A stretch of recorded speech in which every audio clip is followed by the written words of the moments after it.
Okay, I have started recording. If you cannot hear me, you have to let me know properly. Um, Let me share the screen.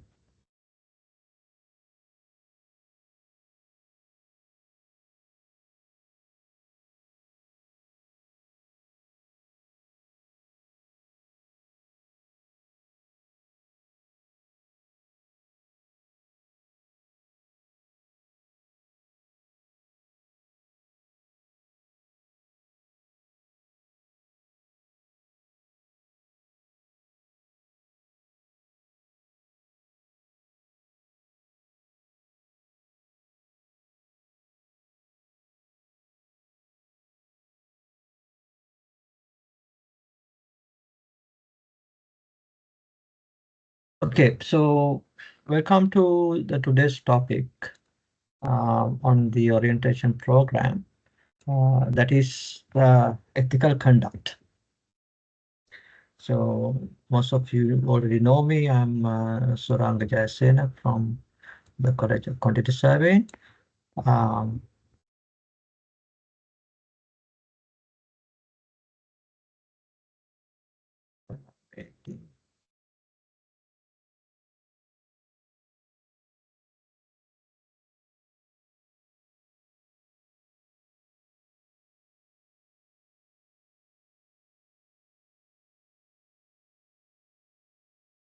Okay, so I will come those who joined a little late. Anyway, I have to come back here time to time to check whether somebody's still waiting in the lobby. That will take time for setup. Okay. Um, right. So we'll be looking at the ethical conduct as relevant to you. Um when you are becoming students of the HND program. Of course, after say leaving your school, when you join higher studies, now this is the beginning of your higher studies. So this becomes quite critical and important, and it is important subject that all of you must get to know. Right. So I'll be looking at several aspects of ethics. I will begin with the overall thing, the academic ethics, right?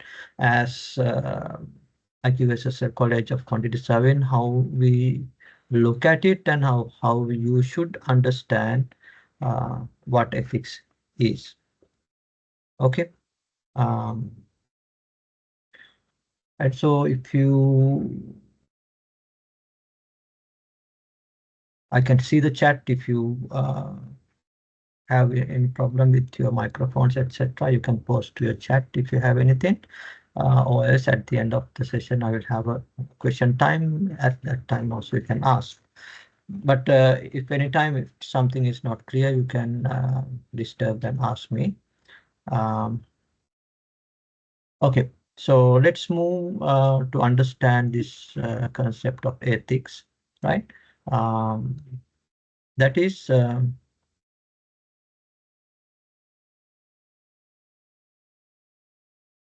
first we try to see what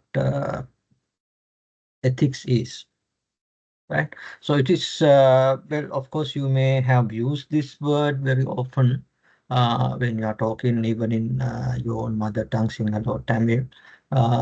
It is not ethical, right? Ethical nan very often I hear, right? So this word ethics is not kind of unfamiliar to you. But of course, there are slight differences in meanings which you should understand. Okay, so ethics is basically about doing the right thing. Or when you say ethical, it is in a way you are saying it is the right behavior, doing the right thing. Okay, or doing the things right, or what is correct and what is wrong. Okay, but it is important to understand this slight differences in meaning when we move forward with ethics, right? When we move forward to understand ethics, Okay, so basically, ethics is kind of related to the idea of morals, right? Uh, so what is moral and what is ethical can actually have a slight difference, right? So morals, of course, these two words may not be that familiar to you. Don't worry, I'm explaining this. Okay. See, so morals is personal, right? It is different from me to you. Okay. So it is about our personal belief of what is right and what is wrong. Okay. It is as a person what you think or what you believe, what is right and what is wrong, right? Or how you value the right things and how you say not value the wrong things. Okay, so how you find the value of some behavior, whether it is good or bad, you as individual. So then it is morals. Okay, so your morals can be different to my morals, and it can be different to your friend's moral, and it can be different to somebody else's moral. Okay, but generally, a lot of similarities are there. Okay, what is right and what is wrong, a lot of similarities are there because our belief is kind of influenced by our culture, our religion, then our say families, maybe our neighbors, our village, right? So our belief is say shaped or influenced by these factors. Therefore, you can see some similarities between your morals and your siblings, your brothers and sisters' morals, then your parents' morals, then your friends' morals, right? So there is kind of a similarity, but there can be slight differences. Okay. So when we talk about ethics, now ethics is not the individual thing. It is the common thing for the society, right? So how the society consider what is wrong and what is correct or right in terms of people's behavior, right? And also kind of decision making, how the judgments are made. Okay, so so therefore it is kind of a broader established standard in the society, right? So generally we say it is not even say our smaller society, it is kind of global, applicable for the whole world. Okay. Of course, these are kind of challenging things, but say that is how we think about ethics. So these ethics often are the basis of the laws, the legal aspects, right? How the law defines what is right and what is wrong. Okay, then professional codes, I will talk about that. Um, then say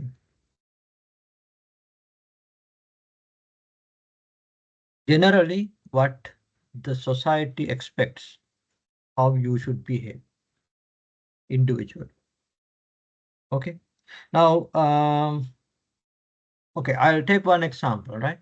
So very often, say when we have a say trouble in getting something, say for example, say we have been struggling to get water supply to our house for a long time, right? We have applied in the waiting list for a long time, right? Then at the party you meet somebody and he says, okay, I have a friend, let's go and meet him at the water board. And so on a day you go and meet that person, and that is very nice and kind person, and he talks to various people and somehow get it done, and within 2 weeks you get the water supply. Okay. Then say you are very happy, then you have this feeling, right, that you should go and visit that person with some sort of a gift or helping you out with this, right? So and you always feel that that is the correct behavior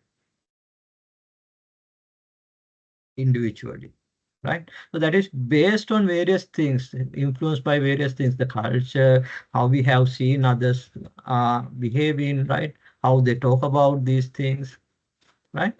So based on that, we feel that we should sort of appreciate that person by giving a certain valuable gift. Okay. So that is normal for us, and that is the right thing for us. Okay. If you don't do that, it is wrong, actually. That is how you feel. So that is the behavior, right? That is your decision making.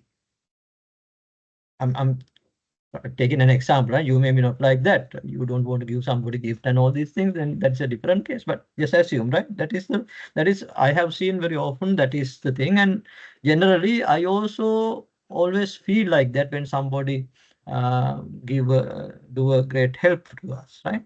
So that is very normal individually. That is our moral, right? That is our personal right behavior as per our personal belief. How would the society see? How would the law would see? Because I told you the law is formed based, or the basis of law is more very often is the ethics. So how would law see that? Purely bribery, corruption, not ethical. Okay, so the global standard is that.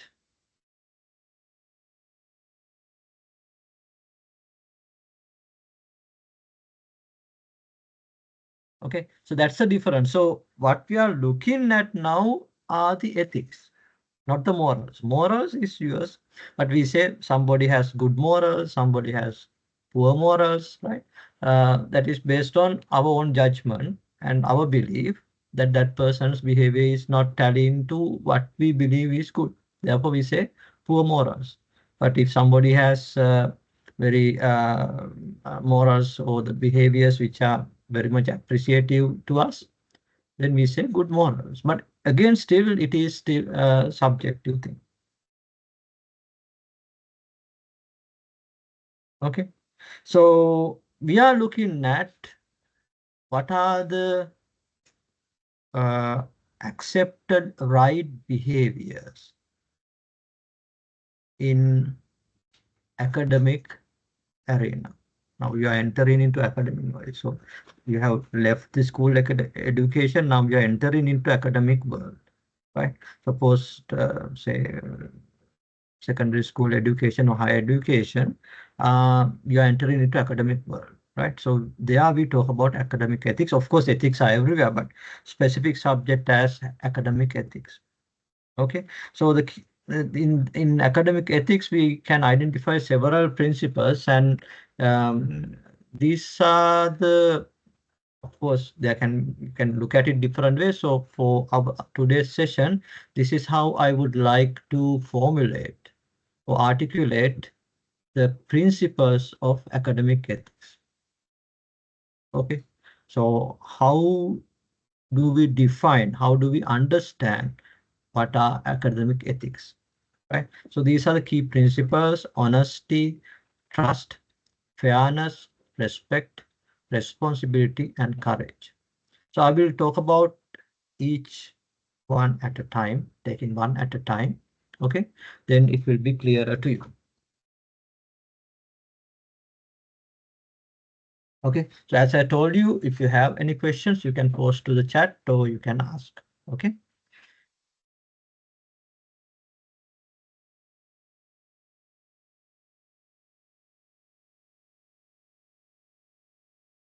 honesty in academic work. Honesty.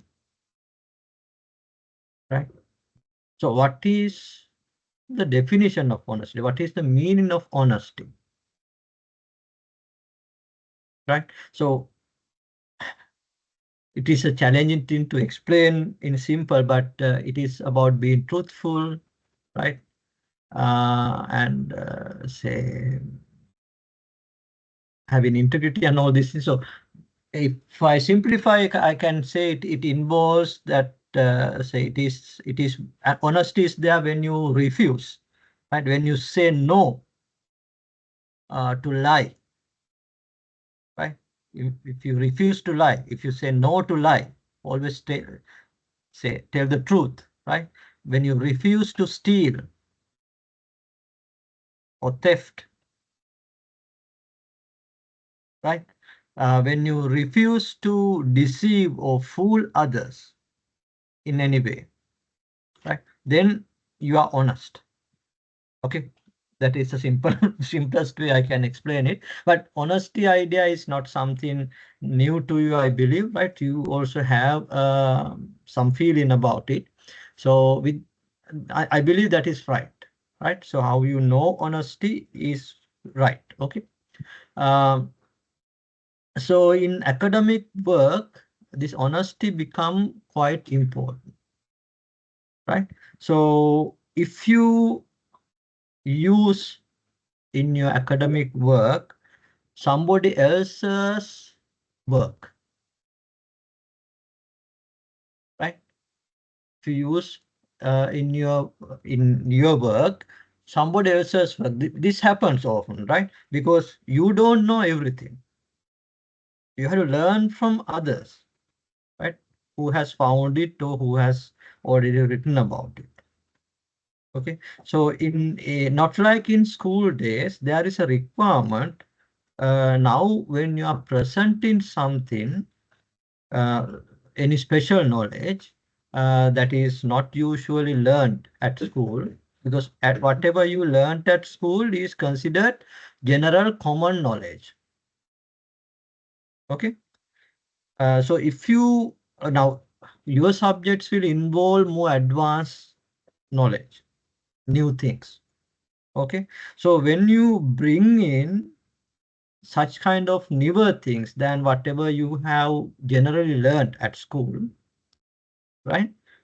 Then you have to recognize that where it is coming from, right? Because you have to show that honestly that it is not your idea, it is not your work, right? It is somebody else's work,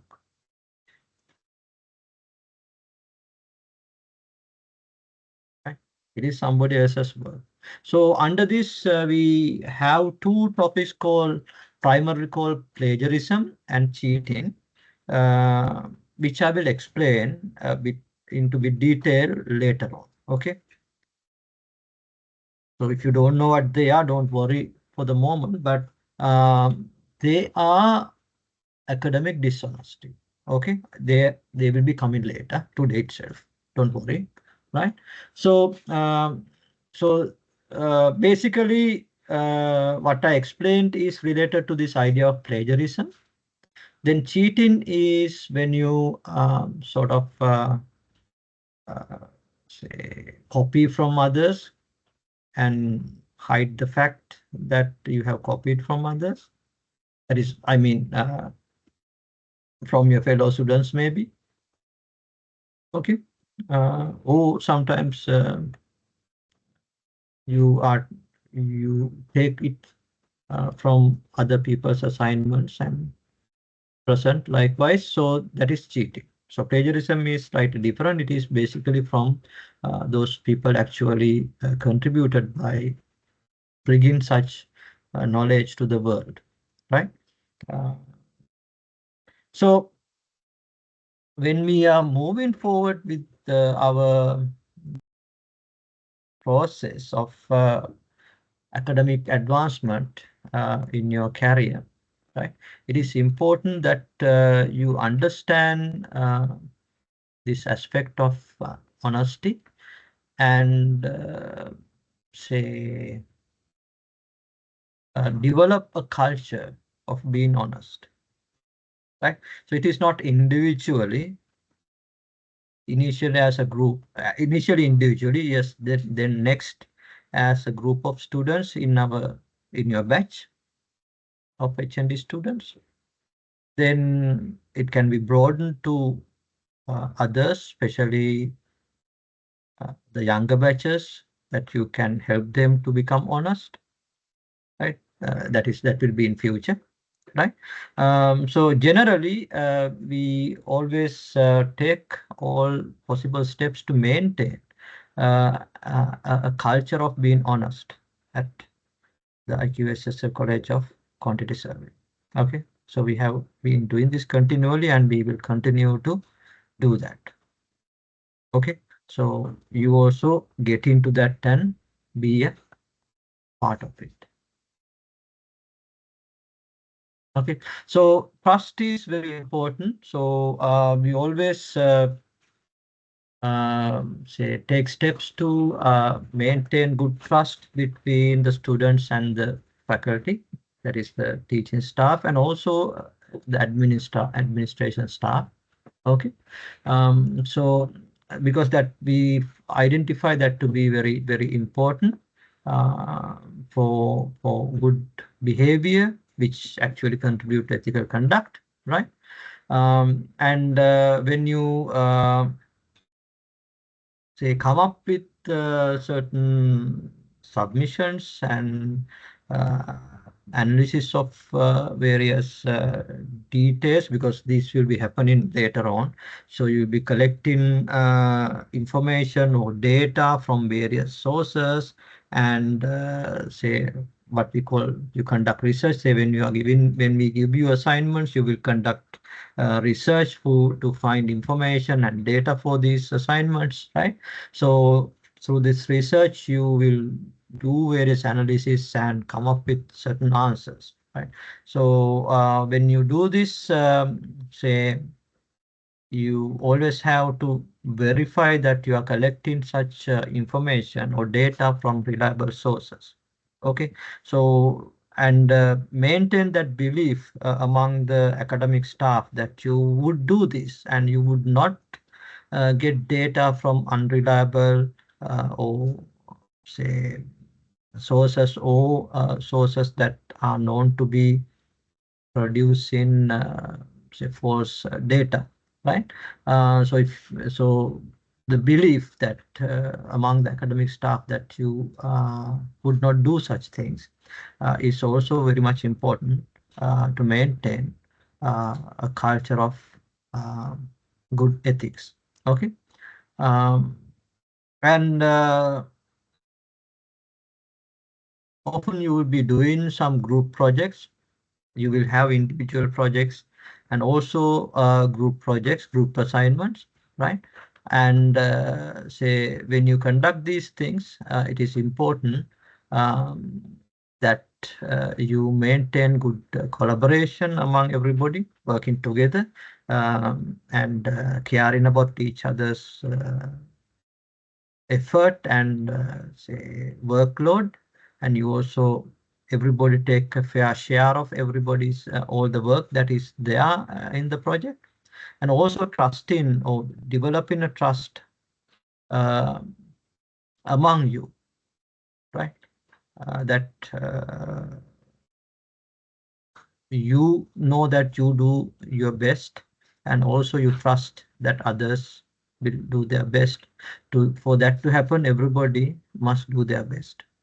Okay, so so when you continue with such effort only, you can maintain a good collaboration and trust within the uh, project groups. Of course, you will not be working in the same project group for all the assignments, so it has to be a culture that you create within the batch itself, right? Um, so it is also important that we maintain good trust through what is called transparent communication, right? Communication means exchange of information, sending new information and you sending us information, this way and that way. Okay, and transparent. That means we are not doing it secretly with somebody, right? So it is open for everybody. Say, for example, when there is a question about the assignment, right? So it is not that you should come secretly to the say lecturer and ask it, right? So then it will not say contribute to build this trust, right? So it is very important that you openly ask it.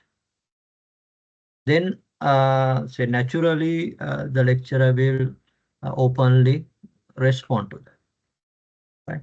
So if you come individual and ask, of course, because you're asking, the lecturer might answer or tell you uh, what it is, but that will deteriorate or damage the trust, right? Don't get the trust damaged. That is very important to have a successful academic process in this program. The trust is very important. Okay, so of course you had to build it, right? Trust is not already there, so trust is built, right? So to build that, you have to actively act upon that, right? So make sure all of you contribute to that. Okay. Then equity and fairness, right? So we want everybody in the academic staff, that is a faculty, and also the administrative staff to treat you all equally. Okay, so that is our expectation. Okay, however, say we alone can't do that, right?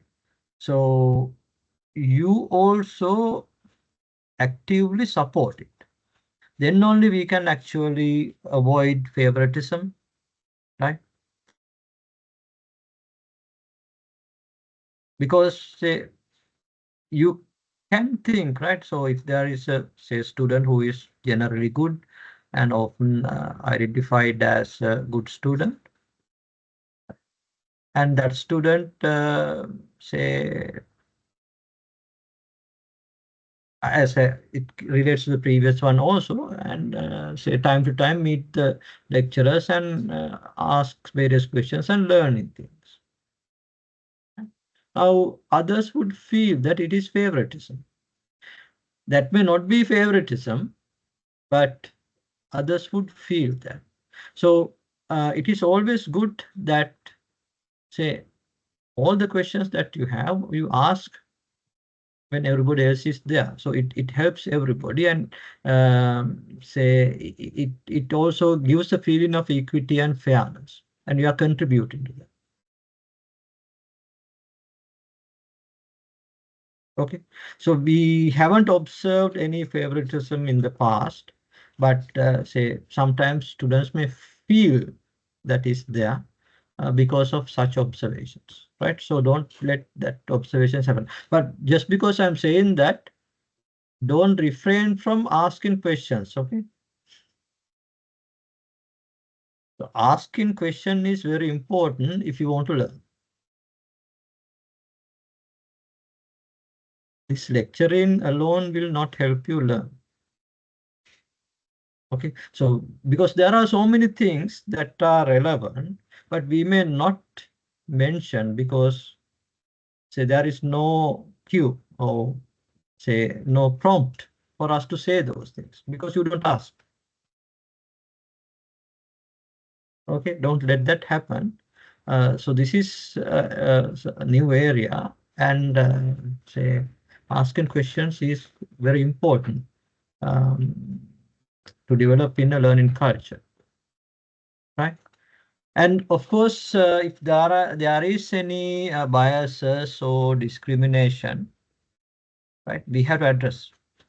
So if you feel that there are such scenarios, discrimination because of any reason, maybe for gender, or maybe for religion, or even for language, right? So if you feel that there is a discrimination, it is always important that you talk to us and get a solution. So if such kind of things are sensitive, of course, those things you can say individually come and talk to us, of course, right? That is not a question about the subject. So that is the issue, right? So if you face such issues, that is important, and then you have to make us aware of it. As I said, sometimes it may not be really such discrimination or bias, but say it may be an oversight because the faculty or the admin staff um may not have realized it. Okay, so when you say that only we would realize, so then we can take corrective measures. Right. And of course, the fairness has to be maintained in when we are grading your assignments and say providing you with opportunities. So we have a very clear mechanism for that, for examination marking, assignment marking, and even when we assign you with training places, right? We always promote to maintain fairness. Okay. So these mechanisms you will come across, and of course, as I said, if you still feel some unfairness is there, you have to tell us. Okay. The next principle is respecting others.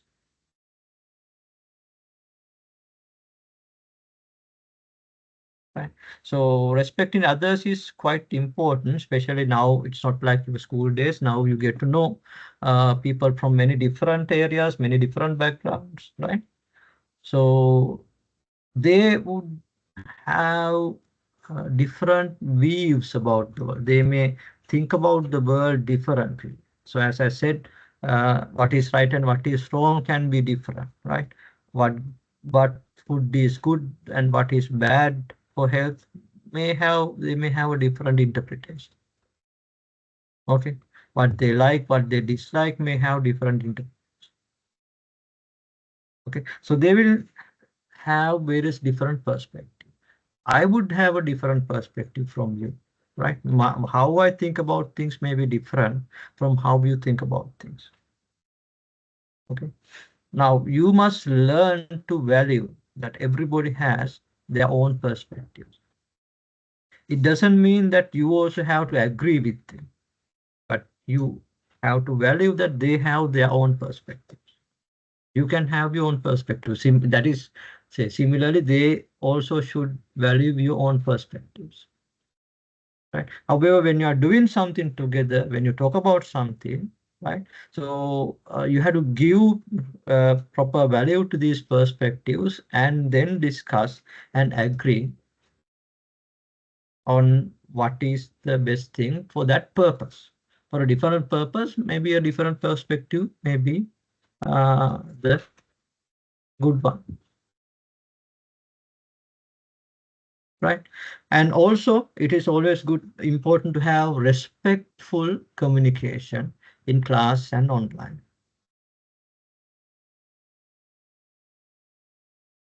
Okay, so make it a habit.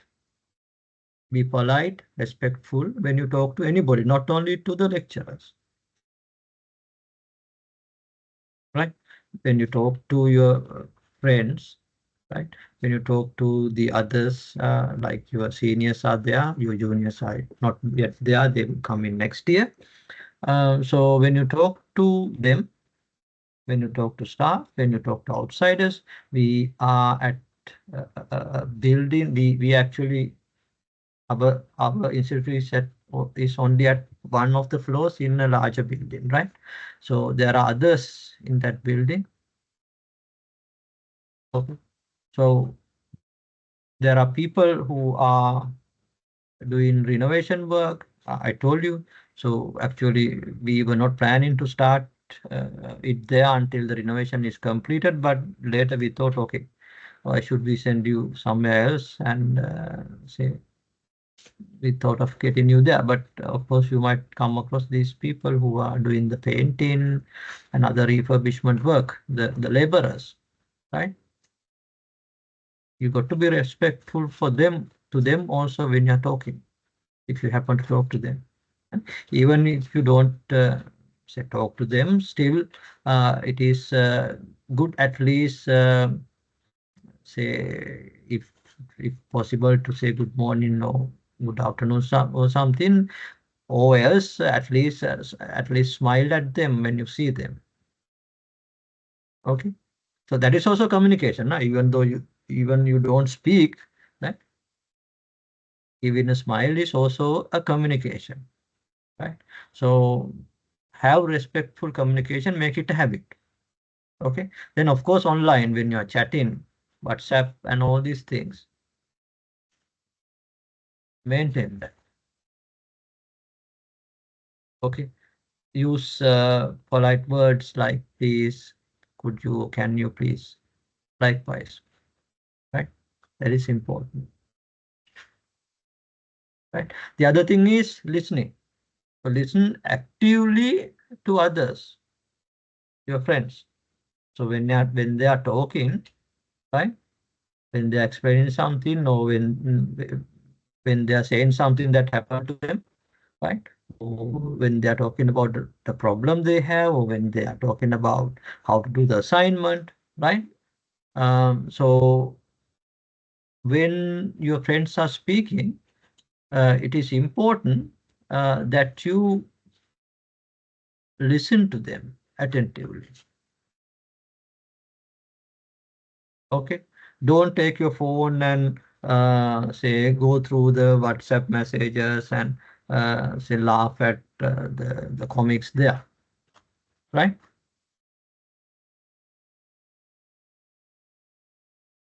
Okay, so it is always good if something important is being said, look at the person's eyes.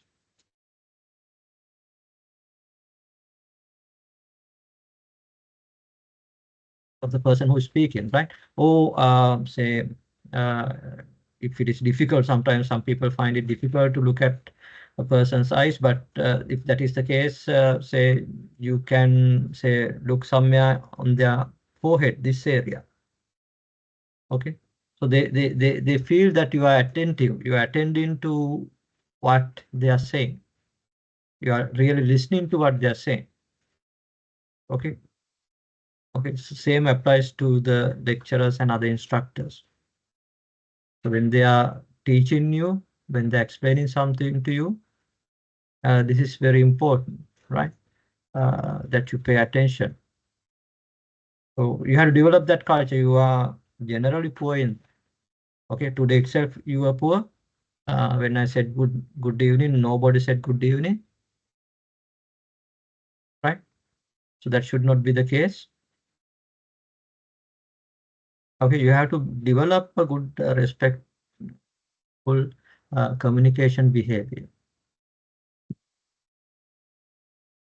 Okay, so we are committed to creative and inclusive learning environment for all of you, right? So you are coming from various different backgrounds, right? Coming from many different places of the country. Okay, but say we are committed to give you the equal opportunity of learning. So if there is any issue, you have to tell us, right? And you have to make sure that you are also supporting to create that environment.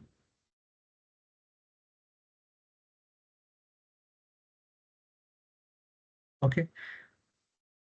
Then the next principle is taking ownership of taking ownership for your own activities, behaviors,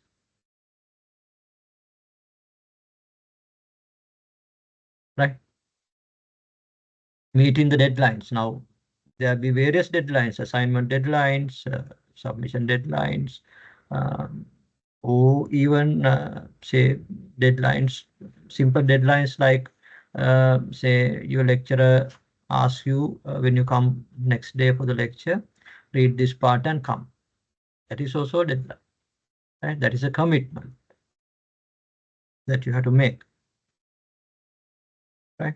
So so various deadlines and commitments, that the commitment that you would do, say for example, you are doing a group assignment.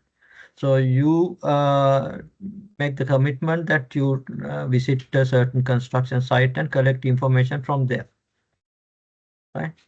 So when you have committed to do that, then you have to meet that commitment. Okay.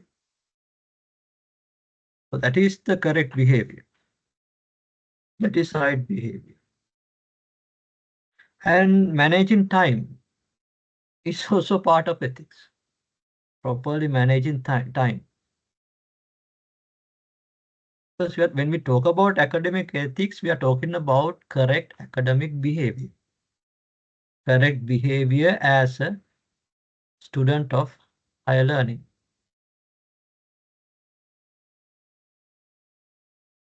Right? Of course, the resources. Time is also kind of a resource, but other resources. Resources are limited, right? Your own resources and our common resources, all are limited. So make the best use of by properly managing them. It's another expectation, right? Now, ethics are what is expected from you, your behavior. Okay. So proper managing of time and resources is one of such expectation, making part of ethics. Right? And of course, say on the ethics, that means if you observe any misconduct, wrong behavior by others, right? Reporting that to the proper place is also important to maintain ethics. So take ownership for ethics itself.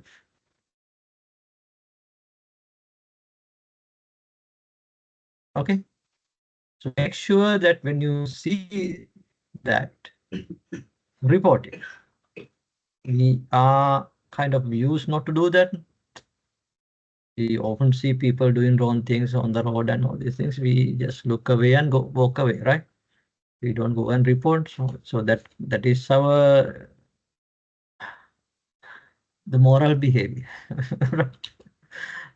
It should not be the case. In this academic environment, this is say, manageable, doable. So do it. Okay. Then, of course, balancing your academic and personal responsibilities, because if you do not balance those, that also would have um, unexpected outcomes. So we, as a behavioral pattern and also as a decision-making pattern, we expect that you maintain this balance of your academic work and your personal responsibilities, right? A good balance between these two is needed. So your responsibilities towards your parents, right? So if they are, say, maybe they are old now, then you may have certain new additional responsibilities. So sometimes they might get sick, then you have such responsibilities. So in those are special situations where you get personal responsibility, but your general responsibilities are also there. Regular day-to-day responsibilities towards them is there, right? So you have to have a balance between your academic work and such responsibilities.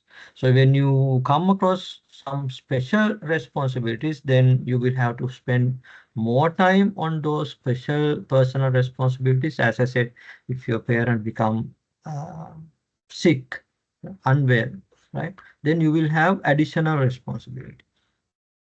Okay. So in such a situation, you have to find a new balance between these. Okay. So that is necessary. So therefore, say don't sort of delay your academic work for the last moment, because if at that last moment, if you come across a serious personal responsibility, then you will have a hard time in balancing your academic uh, work. Okay, so regular maintenance of that balance is also important, and we count it under ethics, good behavior. Okay, this is also very important. Ethical courage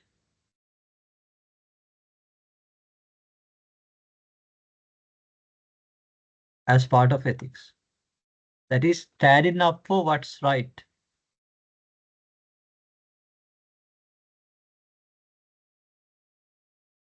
right?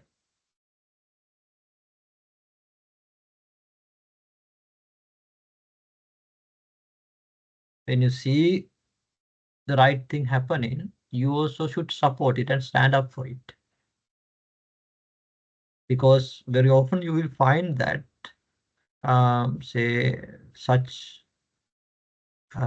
right things, right behaviors are attacked by some people, some others. Okay. Then to maintain that right behavior, whoever is performing that right behavior, whoever is acting right, will need some support. So be supportive, stand up for them and support them. Okay, that is very important. Then also, when you see unethical behavior, this also needs to be addressed, right? So as I mentioned, you don't have to address it yourself, because sometimes you might get into trouble by doing that. But of course, say in some situations, you can kindly advise or kindly suggest them to withdraw from that unethical behavior, right? Or if you see that you can't handle it, you can say inform the relevant people who can handle it. Especially most of the cases, for most of the things, you can inform our office, so we can handle it.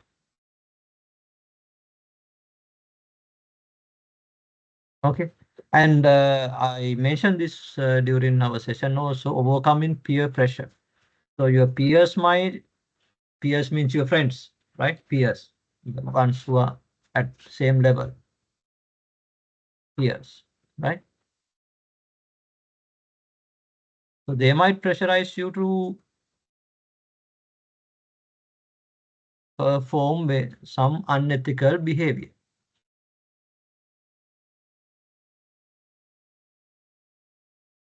Okay. So you have to have courage to overcome that.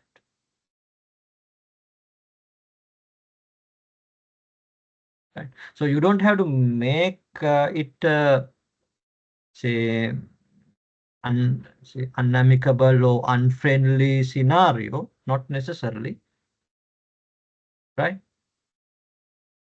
Like you usually say, it's not unethical, isn't it? Right? You can say, right? We'll do it that way. We'll forget about this. Right? Let's do it nice, because then everybody can be happy, right? Likewise, you can encourage others without becoming afraid of their pressure, right? And sometimes take some examples what happened in the past, or say you can see how you can wisely handle such situations. I told you, so you are now adults, right? You are away from home, so you should become capable of handling this. Otherwise, life is going to be really troublesome. right? So don't let that happen. So if you can't handle it alone, then of course you can seek some help. Our staff is always there to help you, right? Um, or sometimes if it is appropriate, you can get help from your parents, advice from them. But I suggest uh, you don't bring your parents to a conflicting scenario with anybody. So you just get the advice kind of things, but don't get your parents to talk to your friends and solve the issues, right? Often this can lead to, say, I cannot say, but very often we have seen where if when that happens, this often in many of the times lead to say undesirable outcomes, right? Not good outcomes.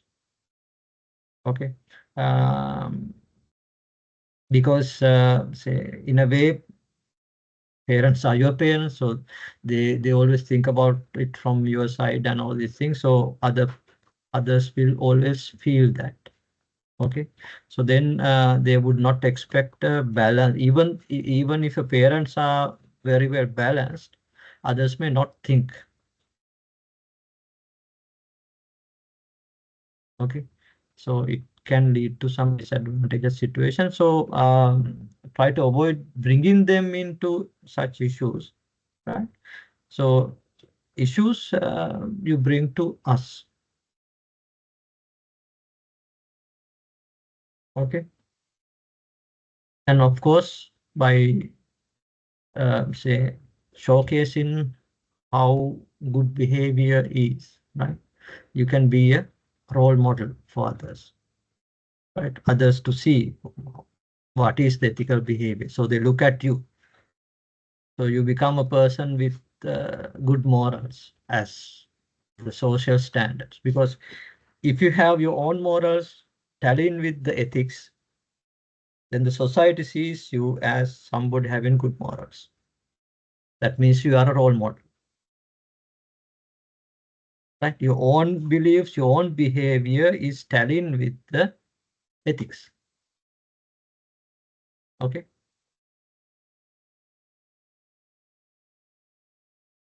So have that courage,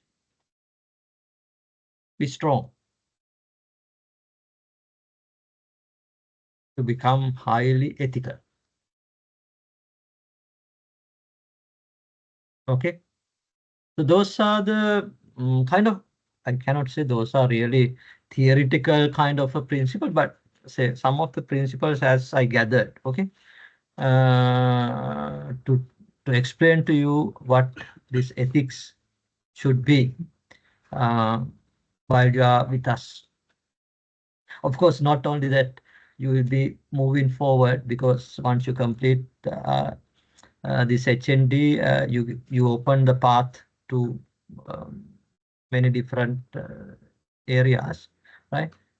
Primarily, it opens a path to obtain a degree because we know that many of the foreign degrees offered in Sri Lanka, they recruit our HND to their top up. That is the final year, uh, 1 year top up degree. So you have that opportunity, and this is relatively a economical path because our fees are very relatively significantly low, right? So you can then compensate those first 2 years with low price, but of course with the best possible learning you can have in Sri Lanka for QS. Okay, so that is also there. So with good learning, you move there, and then you can have a degree. Then you can move forward and do postgraduate masters or even PhDs. Okay, you open up that path.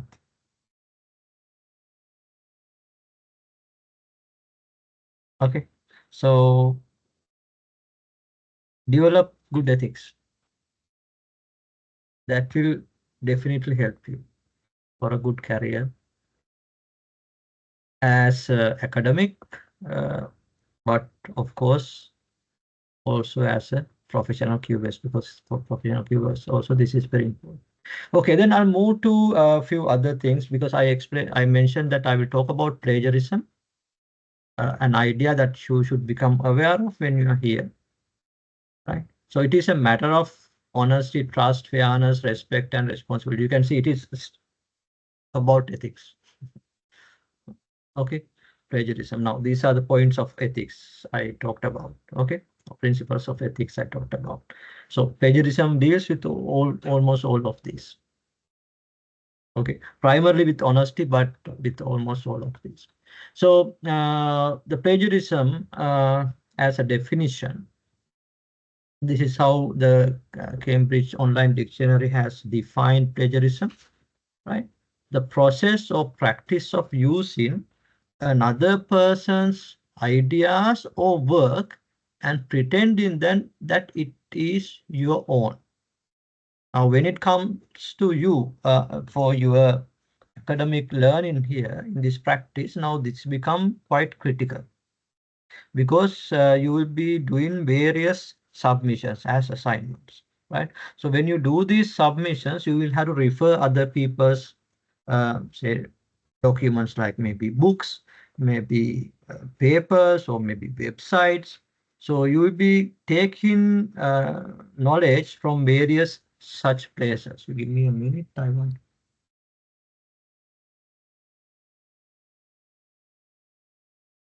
Okay, not a minute, sorry. Um, so you will be getting things from many others.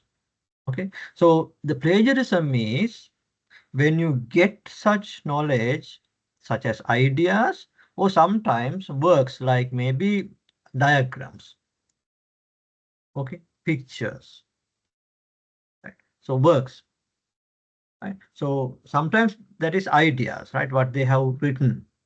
So if say if you want to say improve this, we can do this, this, and that. So somebody has written it. Now you are taking and writing like it is your own idea. Okay. Then somebody has done a nice diagram of the flow, how it is being done, right?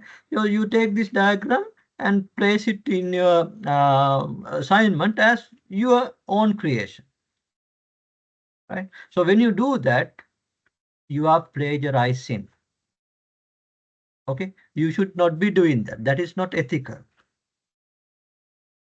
right? So this is primarily considered as academic dishonesty, not being honest in academic work. Okay, but of course, while it is primarily about dishonesty, say it affects the trust. It affects say that you are showing it as your own, but actually you are lying. So it's trust and the respect, because you disregard the respect to the original person who actually made effort, thought of it, and written it, and you are simply taking it and presenting as yours. You are disrespecting that person's effort, right? So likewise, plagiarism is a issue uh, is an issue that deals with a lot of ethical aspects. Okay, then say how to avoid this. First, you have to understand what plagiarism is. Now, I briefly explained to you, but of course, as you will be going through this program, we will say time to time explain this to you, right? Because this is very important in higher education. Okay, so you have to learn what plagiarism is and why it matters. Right? So I gave you some ideas. So you move forward with that. Okay, so there is a practice of citing, right? So when you take some idea from somebody, right? So after presenting that, you give it as a citation. So I did this brief citation here. Can you see? When I took it from the Cambridge Dictionary, I mentioned that this is coming from Cambridge Online Dictionary.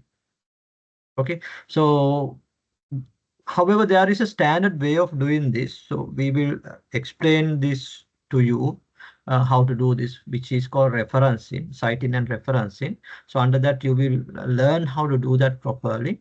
So this kind of a practice you have to maintain to show that whatever you have taken from elsewhere, you showcase that this is coming from that, or this is coming from that person's work. Okay. So then you are not plagiarizing, because you are saying that it is coming from that person, not my work. It is that person's work, right? So, so if you are directly taking it, you have to clearly show that it is exactly what they have written. I'm showing it here. Or if you are, say, rewriting it in your own words, you read few people and understand from them, and now you write on your own words. But still, it is their ideas, right? It is their ideas. So since it is their ideas, then you have to show that you are taking their ideas and writing this. So there also you have to cite, you have to show from where it is coming, or the ideas are coming. So there are different formats you follow to show that whether you are taking the exact same words of others, or whether you are taking their ideas and writing on your own, or developing and writing on your own. So there are different ways to showcase that when you are cite. So those things you will learn. Okay. And other important thing is, when you are taking things, don't take it things from the same place. Right. This is then you are simply copying one person from there to here. Right. Say for example, don't take from everything from the same book, or don't take everything from the same web page. Right. Right. So if you are talking about a certain point, take it. So read it from a web page, maybe a textbook, right? Maybe there are papers, right? So you read it from that scientific papers. So read it from few different places and collect the understanding, gather the understanding. And with that understanding, take the points from all places and combine and write. So that is a good way to avoid plagiarism. Right? So when you're writing, of course, language skills becomes quite important in academic world, and when you become a QS, of course, say having good writing skill, language skill is really valuable. So through this program, while going through this program, develop your own style of writing, right? Have your identity. So different people have their own way of writing, the style, pattern of writing, right? So develop your own style, so that then all you will always enjoy it, and also when others are reading, they will see that it is authentic, that it is your thing, not somebody else's thing, right? So, and then when you are taking things from others, like say from the textbooks and various other places, always maintain a good record from where you took it, right? The title of the document, year publication, who published it. So such basic details, maintain that. Nowadays, it's not difficult. You just copy paste it, those details from those documents, and keep it with the working document with you. Then from there, you take to your assignment. Okay. So plagiarism is kind of academic dishonesty, and also counted under academic misconduct. Okay. So in addition to plagiarism, there are other misconducts that we can identify, right? Misconduct means it's kind of wrong doing, right? But not criminal offense that we don't take you to police, so forth, so something for these kind of things. But say we concern about these wrongful acts uh, during the academic time, right, or the academic purposes. Okay, so what is this academic misconduct? This is how it is explained simple, right? Any action that gains, right, or attempts to gain, right, or assist others in gaining an unfair academic advantage. So it is about getting an academic advantage. So usually this academic advantage is to get some additional marks. Usually, right? Very often that is the case. Right? Advantage is getting some additional marks. Right? So if you say do some action that will give you some additional marks, or you attempt to get some additional marks that you haven't got actually, but you try to get, right? Or you are, say, helping someone other than you, somebody else to get marks, that additional marks, but unfairly, right? Not in the proper way. If you are getting it proper way by working hard, studying hard, thinking hard, then that is not academic misconduct. That is right, right? So what is wrong is when you do this unfairly. Unfairly means, right, it is not fair when you consider everybody, right? So it is unfair for others. So unfair for others, not only unfair for others in your batch, but in general, right? Everybody in the academic world, right? So under these various topics we discussed, plagiarism obviously is there, but I will not talk about it further. Then there is this thing called collusion and copying and unauthorized materials at exams. Then contract cheating, then and failure to adhere to exam guidelines. So those are the quite common academic misconducts we come across. So I will not talk about plagiarism because I already explained. Then I will move to collusion, right? And I talk about other things also. So collusion, of course, you have to understand the difference between collaboration and collusion. Okay, so this happens when you work together. Of course, collaboration happens when you work together, right? However, collaboration involves working together with others in a positive and constructive manner, right? So you are working together with others in a manner that it is actually good and helping to develop your understanding and accordingly your capabilities and skills.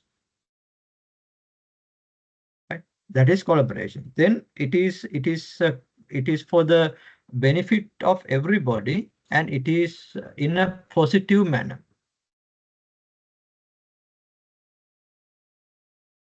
Okay, so uh, say it often happens when we give you uh, group work assignments. So you will definitely have to collaborate. Okay, but say if you have to say do some projects which not part of assignments but necessary, say for example say you want to have a say this April New Year festival. It is not an academic work, but it's again a student project.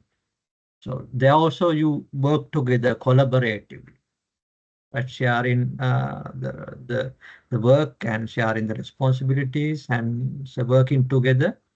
So it brings more strength. So rather than you work individually, when you work together, it adds strength. You may have heard the word synergy, right? Synergy effect. So it is not, it is that you may have seen this somewhere. 1 plus 1 is not 2. It is larger than 2. That is because when you work together, the strength is more than when you work individual. So that is the positiveness in terms of collaboration, right? Collusion refers to sort of secret or unauthorized cooperation, right? Secret or unauthorized cooperation or say working together among a group of people with the intention to deceive or this kind of say fool others or gain an unfair advantage. Okay, it is unethical.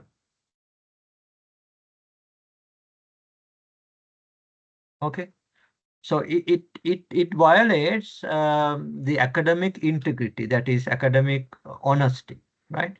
By undermining individual effort, right? So examples are sort of sharing answers during exams. You think that is the way to do exams sometimes? No, right? It is unfair for some others, not only in your batch, but others who did the exam before or others who will be doing the exams in future, right? So it is unfair. Okay. So that is one kind of collusion. And sometimes say submitting the same work together, like individual sub assignment, but you work together and submit the same work. By making slide changes, your name, etc. You might change, but few points you might change, but same work. That is collusion, right? Um, so say say these could actually lead to some penalties, right? Kind of academic punishments, not the punishments like proper punishments, but we call them penalties, right? Uh, Maybe say failing you in all the subjects in that semester or something like that, kind of penalties may be there. Okay, depending on the severity. So it can lead to such consequences, and of course you will lose the credibility because everybody will come to know that you are like that, right? So of course penalties are not that as I mentioned, we call, say if we happen to say fail you from all the subjects in that semester, it is more of a disciplinary action, right? Then so within that we have that penalty, but it is a disciplinary action.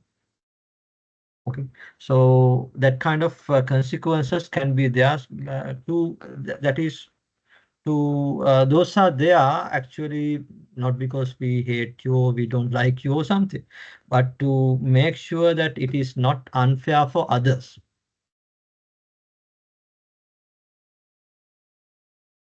Okay, that is a reason, right? Then maintaining integrity in assessments. Uh, that is actually about cheating in the assessment. So primarily in exams are assessments. Say we may have say post-work submission that you have to complete certain assignments and submit. Those can also go as an assessment, right? So during the exams, you might cheat, not as collusion. In collusion, you get together and do, right? But say other than that, sometimes you might secretly copy from others.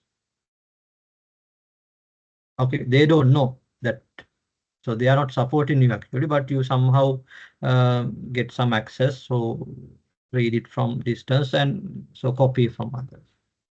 Okay, so you or even in electronic situations, sometimes say you know that he's doing the assignment in the computer, so when he sleeps, uh, you switch on the computer and copy from there.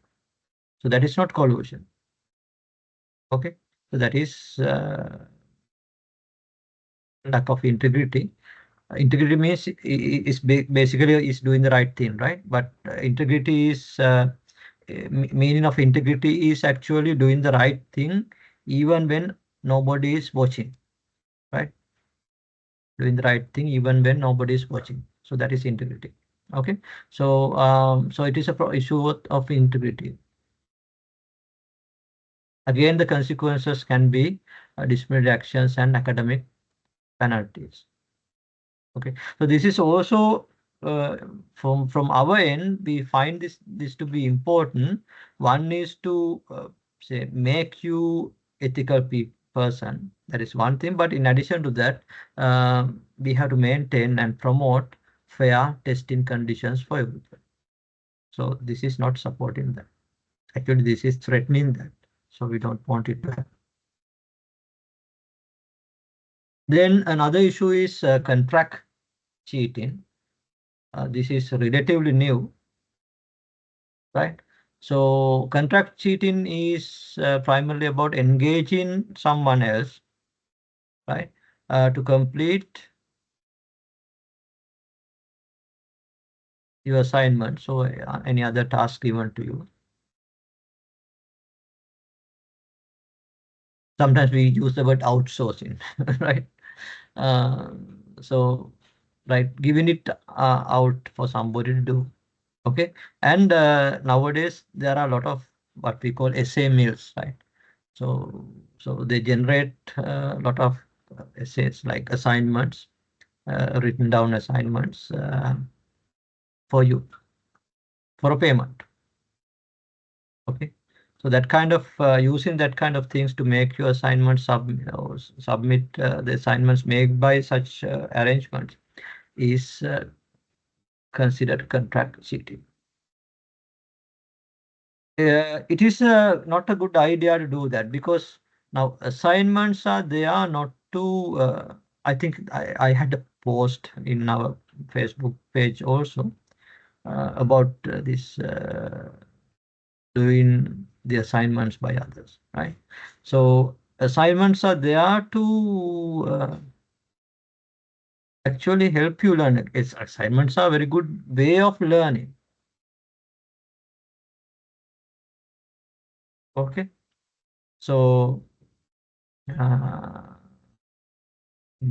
be carefully say plan your assignments uh, to help you learn certain things which are important, and we may not focus a lot on teaching all those things that you can learn from assignments from our lectures. Okay, therefore if you don't do your assignment properly, then you will lose some knowledge. So therefore it is important that you make an independent effort, that you do it alone yourself is important. So that is a learning journey for that particular topic or subject. Okay, go through that. Don't skip and let somebody else go and uh, or carry you to the end and put you there. You will not learn. The current trend is very unfortunate, right? Because nowadays, because of this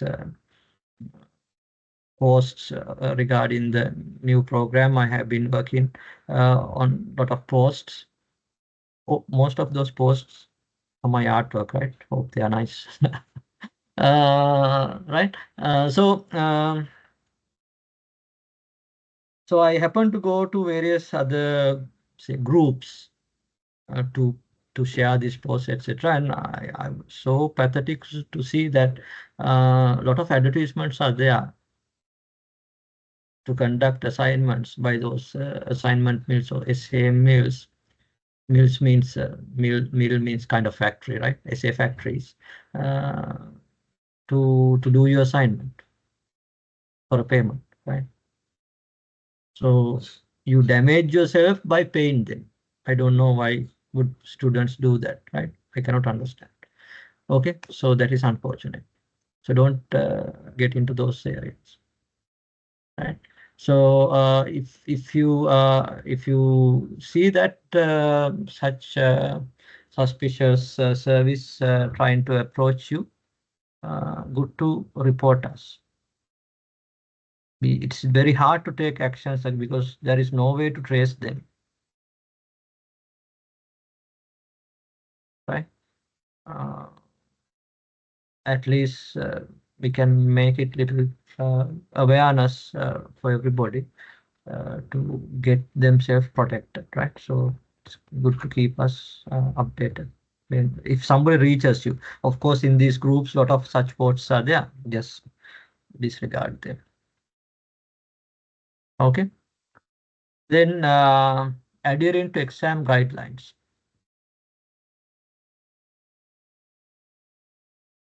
Fairness and proper conduct, right? So it is important. You have to understand the importance of reading and understanding exam instructions, right? So they are there to maintain the fairness at exams. A major part of our exam guidelines are to maintain fairness at exams and also maintain proper quality of our assessments. So both are very important. We have to maintain fairness and also we have to maintain good quality because say if we lose the quality, then the demand for you, the recognition for you in the industry will go down. So we don't want that to happen.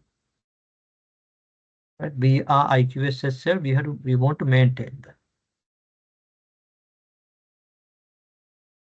Okay, so you should support and say don't take these things as that we are trying to trouble you or bully you or something. No, not for that purpose. Okay, that is totally not for that purpose. Okay, purpose is to maintain the fairness and the quality assurance, right? So take it from that point of view, read them, understand them, right? And you also must understand the consequence of violating the guidelines, right? So there can be basic academic penalties like not getting marks for the assessment or sometimes. Or these may also lead to even to disciplinary actions.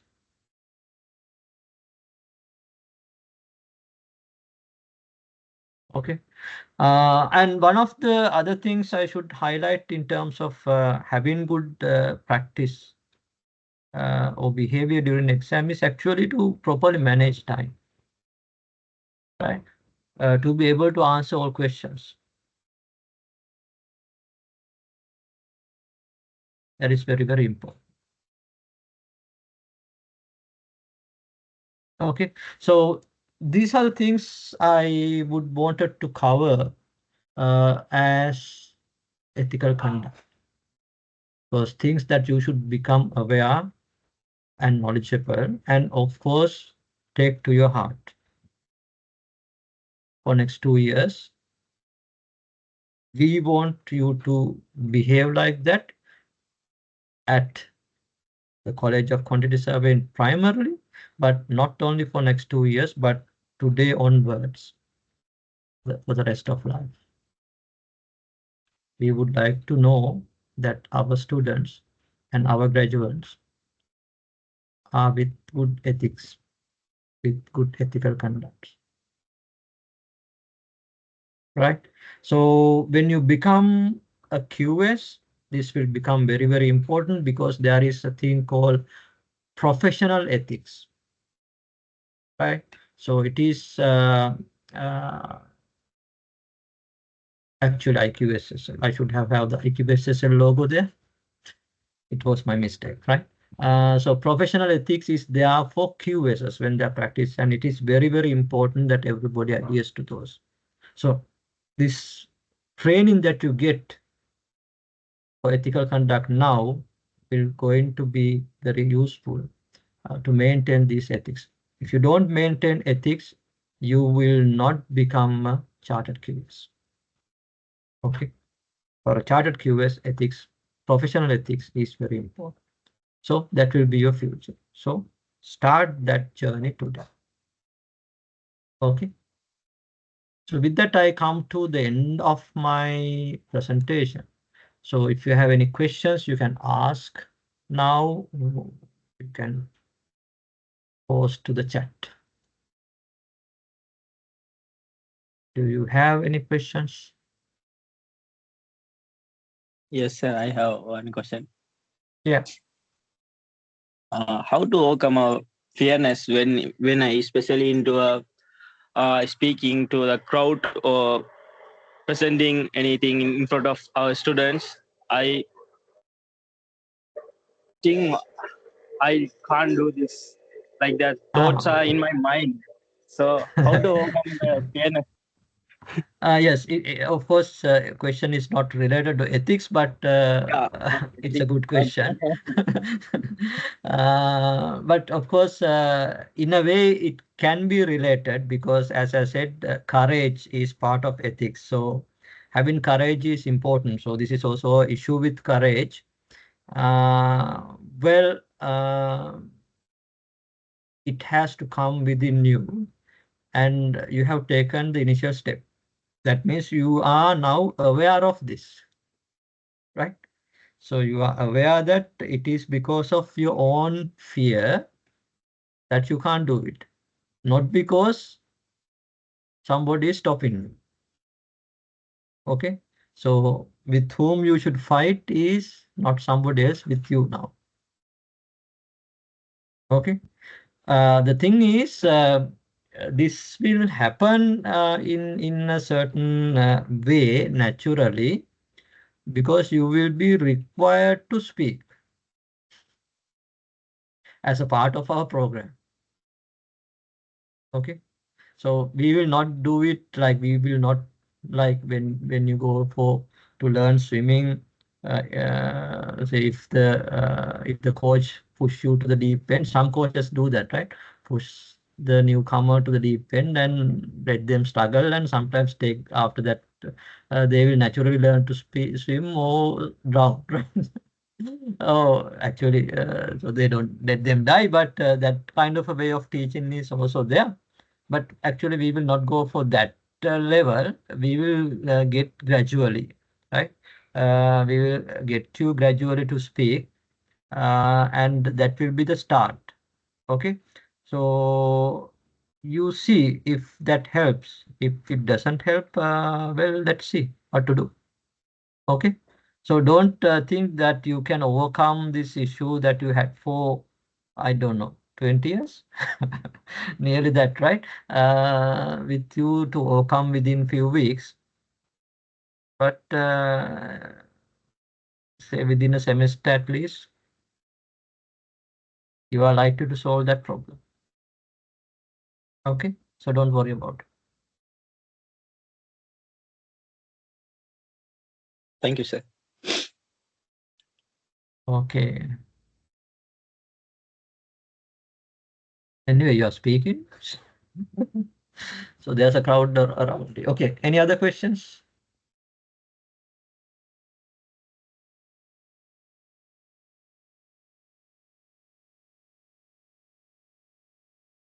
Right, so I have recorded this, so maybe even later you can have a look at it when you want to understand. You don't have to go through all the things, but say if you think, okay, what is this issue? Uh, Say then you can go to the relevant place and figure it out. I will share the handout of the presentation slides as a reply to the same, so you can go through that, then you know where to look uh, in the video if you want to see what I was saying. So that will help. Okay. So now one last call. If you have any questions, you can ask. Okay, it seems not. Then let's conclude. Okay, good to see you all today again. Even though I can't see you, you can see me. So let's meet again physically sometimes later. I think I have another online session with you. Uh, okay, I'll meet you there then. Okay, that is next week. Okay then. Have a nice evening. Good night, everybody. Good night, sir. Thank you, sir. Thank you, sir. Thank you, sir. Good night. Good night.